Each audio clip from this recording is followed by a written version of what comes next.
Monsieur Raphaël Olivier, Mesdames et Messieurs, représentants de l'association Démosthène, Isépiennes, Isépiens, bonsoir.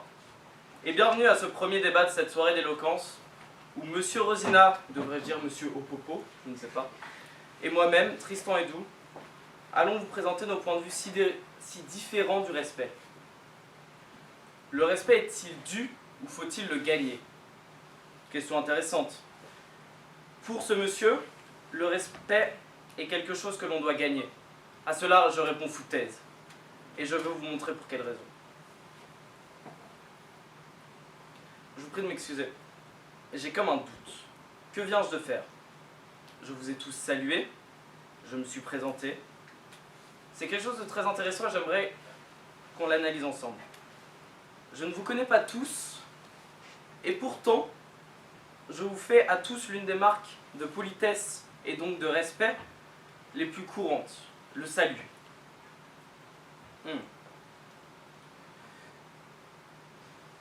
Mais si je vous respecte alors que je ne vous connais pas, comment pourriez-vous avoir gagné mon respect?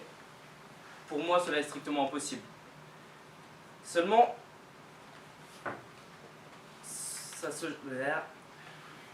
nous pouvons le généraliser assez facilement. Regardez par vous-même. Lorsque vous rencontrez quelqu'un pour la première fois, est-ce que vous allez l'insulter? Est-ce que vous allez le saluer? La réponse à cela est assez évidente, je pense. On peut prendre une situation, un professeur qui me demande de me mettre en groupe avec une personne que je ne connais pas. À votre avis, comment est-ce que je vais lui parler pour la première fois? Est-ce que je vais lui sortir un tête de con? Non. Ok, peut-être que personne ne fera jamais ça. Mais disons plutôt, si je vais directement vers lui et que je commence directement le travail, on ne sera pas ensemble, on ne pourra pas bien travailler ensemble. Alors que si je me présente, si je le salue, si on commence à discuter de nos points de vue différents, le travail fourni ensuite ne sera que meilleur. Et je pense que sur ce point, tout le monde sera d'accord. Ainsi, comme nous venons de le voir, la politesse est une forme de respect. Mais ce qui est important de noter est que le respect est une notion très subjective. Je vais vous raconter un peu ma vie parce que j'aime bien ça. J'ai eu la chance d'avoir des parents qui aimaient voyager et qui m'ont emmené dans des endroits assez exceptionnels, je dois dire, dont la Nouvelle-Calédonie, qui est une île au-dessus de l'Australie, au nord de l'Australie, et qui abrite deux types de populations. La population classique, entre guillemets, et les Kanaks. Ce sont le peuple originel de l'île. Là-bas, la coutume est de leur offrir des présents lorsque vous allez les voir. Ainsi, lorsque nous sommes allés les voir, nous leur avons offert un parasol. Pour nous, ça ne représente rien, mais pour eux, ça représente une grande marque de respect. Est-ce que vous pensez que l'on a acheté leur respect? Pour moi, bien au contraire, car pour eux, ce n'est pas tant la valeur, mais le geste qui compte. Ainsi, le respect est une chose propre à chacun, et tout le monde ne se sentira pas offensé pour les mêmes raisons. Si j'arrive chez un ami et que je lui offre un parasol, il va rigoler, il ne se sentira pas respecté. Si, par exemple, je vous fais un geste anodin, ce geste-là de la main par exemple, pour nous, ça signifie qu'un salut. En Grèce, je viens de me dire Monsieur Rosina et sa famille pour les 5 prochaines années. Là où je veux en venir est que l'on doit respecter et que l'on ne le gagne pas. Il faut toujours faire attention aux autres, à leurs coutumes, à leurs mœurs, à leur culture et à leur éducation. On se doit d'être particulièrement attentif à ce genre de détails. C'est la base de départ du lien à autrui par le respect de ce qu'il est. Il y a une multitude de formes de respect que je pourrais prendre en exemple. Le devoir mutuel de respect des époux, le respect des règles et des lois, et j'en passe. Mais je voulais finir par quelque chose qui me tient particulièrement à cœur, le respect entre les personnes. Comme nous le dit Tahar Ben Jelloun, un auteur franco-marocain, dans Le racisme expliqué à ma fille, toute vie mérite le respect, personne n'a le droit d'humilier une autre personne. Je crois que cette citation résume on ne peut mieux ma pensée. Le respect est donc naturellement dû et non gagnable. La traite des Noirs, l'esclavagisme, les massacres sur les Indiens, la Shoah, tous ces événements n'auraient jamais dû avoir lieu. Et je me répète, mais toute vie mérite le respect. Est-ce que ces gens devaient gagner ce respect en travaillant pour être considérés? Cela s'est-il vraiment passé? Est-ce qu'ils ont vraiment été reconnus en travaillant, en servant ces gens? Je ne m'exprimerai pas sur cette question, mais je vous laisse y réfléchir. Il est temps pour moi de rendre ce micro que je n'ai pas et de laisser l'opposition s'exprimer, car comme je vous l'ai répété de nombreuses fois, dans ce débat, je lui dois le respect et je ne l'ai pas gagné. Isépien, merci de m'avoir écouté et je vous prie de vous ranger à mon point de vue.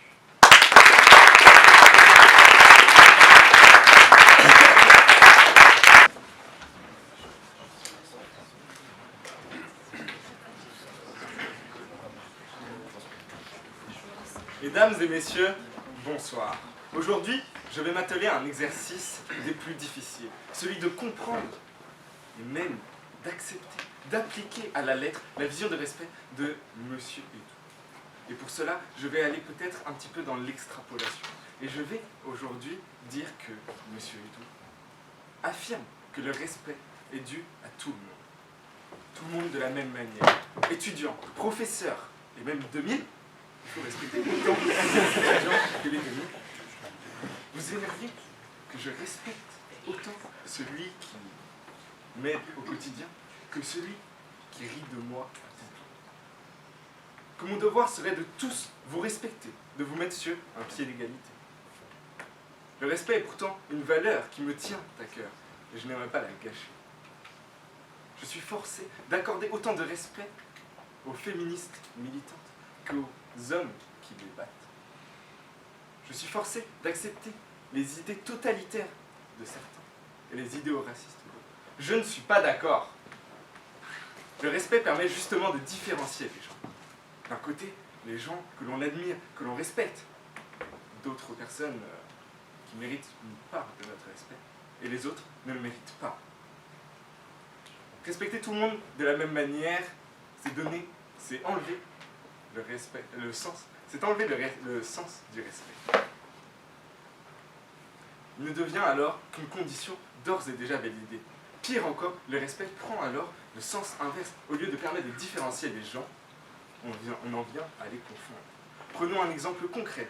Si on respecte tous les plats de la même manière, alors c'est-à-dire que nous mettons autant de valeur dans un pain au chocolat que dans une chocolatine. C'est pourquoi je ne pense pas que le respect soit dû. Dire que le respect est dû à tous de la même manière, c'est être injuste envers tout le monde. Pour moi, le respect se gagne. De toute façon, c'est de là que vient sa définition. Il suffit d'aller chercher dans un dictionnaire ou sur un des sites les plus connus, les plus recommandés par notre professeur. Et non, je ne parle pas du Larousse, mais je parle bien sûr de la Bible des étudiants. Merci Wikipédia. Et monsieur Wikipédia nous dit que le respect appliqué à un être humain prend un sens plus proche de l'estime et s'appuie sur l'aptitude à se remémorer les actes auparavant accomplis par ce même être humain lorsque ceux-ci sont dignes d'être reconnus. Rassurez-vous, même si vous oubliez souvent où vous posez vos lunettes, même si vous oubliez tout ce que vous savez à peine arrivé à un examen, ou même si vous oubliez ce que vous êtes en train de dire alors que vous êtes sur scène, peu importe, vous pouvez donner votre respect. Au final, le respect c'est un peu comme le sang. On le donne pour une cause qui nous est chère. Le respect se base donc sur des actes qu'un être humain décide ou non d'accomplir, qu'ils soient vertueux ou vicieux, ou tout simplement une peinture plus ou moins bien réalisée. Ces actes permettent de développer l'image d'une personne, ainsi que la part de respect qu'on lui accorde. C'est d'ailleurs la raison pour laquelle votre réputation est si importante. Vous faites attention à ce que vous dites, à ce qui est dit sur vous et à votre image. Votre réputation est une façon de gagner le respect des autres. Si le monde extérieur connaît les actes que vous avez réalisés, alors il peut, et il est le seul maître capable de juger si vous méritez son respect ou non. Cependant, il est bien plus difficile de gagner le respect que de le perdre. Une nuit avec la meilleure amie de votre copine peut d'ailleurs amplement souffrir. C'est d'ailleurs pourquoi nous n'exposons que notre meilleur profil, le gauche, sur les réseaux sociaux. Et nous tenons notre réputation parce qu'elle nous fournit un accès direct au respect des autres. Et les réseaux sociaux nous permettent de juger en un seul et unique swipe qui mérite notre respect ou non. Mais à force d'oublier que le respect se gagne, on oublie de s'intéresser aux gens avant de les respecter. Le respect factice peut même être désormais gagné sur les réseaux sociaux. Il suffit d'avoir un grand nombre d'abonnés sur Instagram ou tout simplement un grand nombre de followers sur Twitter. Dans ce système, nous sommes à la fois les victimes et les bourreaux. Nous sommes les dindons de la farce. Nous donnons notre respect en nous appuyant sur des actes qui sont futiles. Et ensuite, nous nous étonnons de ne pas en recevoir de la part des autres pour des actes que nous considérons comme importants. Par exemple, le responsable communication d'une quelconque association sera déçu de ne pas recevoir de commentaires sur la qualité de son orthographe plutôt que sur le contenu de ses posts. Il est donc important de comprendre que le respect n'est pas dû, il se gagne, mais surtout, il se donne. Comprendre la valeur du respect permet de donner son respect à ceux qui le méritent. Choisir les personnes que l'on respecte est un travail qui mérite le respect. S'intéresser aux histoires de chacun, à leurs faiblesses ou encore à leurs choix, et de là à leurs actes, c'est le premier pas pour confier notre respect et ainsi gagner celui des autres. Car le respect n'est pas une rente tombée du ciel, c'est un bijou dont on se part après l'avoir extrait de la terre à la sueur de notre front. Merci.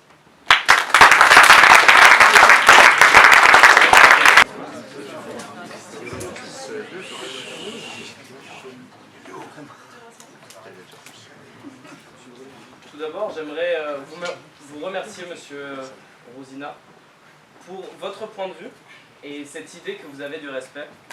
Mais j'aimerais éclaircir avec vous quelques points. Tout d'abord, vous avez parlé de respecter tout le monde, que l'on ne peut pas respecter tout le monde. Ainsi, vous ne pouvez pas respecter tout le monde. N'importe quelle personne sur cette terre a droit au respect. Peu importe ses actes et ses paroles, elle a le droit au respect. Sinon, pourquoi est-ce que la peine de mort aurait été abolie en France? N'a-t-on pas le droit de respecter une personne malgré des actes qu'elle a commis? Si l'on ne peut pas respecter cette personne, autant l'enlever de notre monde. Cela n'a plus aucun sens. Vous avez également parlé de respecter les plats. C'est intéressant, c'est très intéressant même. Ainsi, pour vous, le plat de votre très chère mère vaut moins qu'un plat dans un restaurant gastronomique? C'est une vision un petit peu courte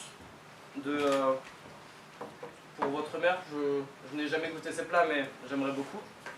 Bien plus que n'importe quel grand chef gastronomique. Et enfin, quelque chose de vraiment très très intéressant que j'ai relevé, c'est que vous avez parlé de la réputation, de faire attention à son image, de la popularité. La popularité. Ainsi, on respecte quelqu'un car il est populaire? C'est ça que vous avez dit? Il gagne le respect des gens. Ainsi, un Cristiano Ronaldo gagne le respect des gens du fait qu'il soit populaire? Est-ce que, parce que vous êtes président du BDE, vous gagnez le respect des gens? Est-ce que, parce que vous êtes président de la République, vous gagnez le respect des gens? Ou est-ce que, au contraire, ce n'est pas par vos actes que le respect vous est dû? Je vous laisse méditer à ces paroles et je vous laisse la parole. D'abord, je vais commencer par un point que vous venez de citer, la gastronomie. Effectivement, je trouve que ma mère cuisine mieux que les plus grands chefs. C'est mon point de vue et je vous prie de le respecter. Ensuite, vous avez parlé de la façon dont est donné le respect au niveau de la popularité. Et j'aimerais vous dire que je parlais de respect factice. Je l'ai mentionné dans mon discours, mais je le mentionne encore une fois. C'est un respect qui est factice et qui n'est pas un respect que je considère comme être le respect. Et de plus, vous dites de respecter tout le monde. C'est-à-dire que je dois respecter Hitler. Est-ce que je dois respecter ses idées, le personnage? Expliquez-moi. Est-ce que quand vous avez parlé aussi de la première fois que l'on rencontre quelqu'un, où vous disiez qu'on devait plutôt la saluer que l'insulter. Mais pourtant, à peine arrivé dans un des plus grands forums sur Internet, jeuxvideo.com. Je vois des centaines de messages de haters alors qu'ils ne me reconnaissent pas. J'ai juste à écrire un bonjour avec une petite légère faute d'orthographe. Et je suis bon pour me prendre des messages par suite de personnes qui ne me connaissent pas. Au final, le respect, comme vous avez failli le prononcer dans votre discours, le respect est un respect qui se gagne. Et même si vous considérez que la politesse est un respect, c'est tout simplement parce que vous accordez de la valeur à la personnalité des gens. Et non parce que vous leur accordez tous la même base de respect. Merci.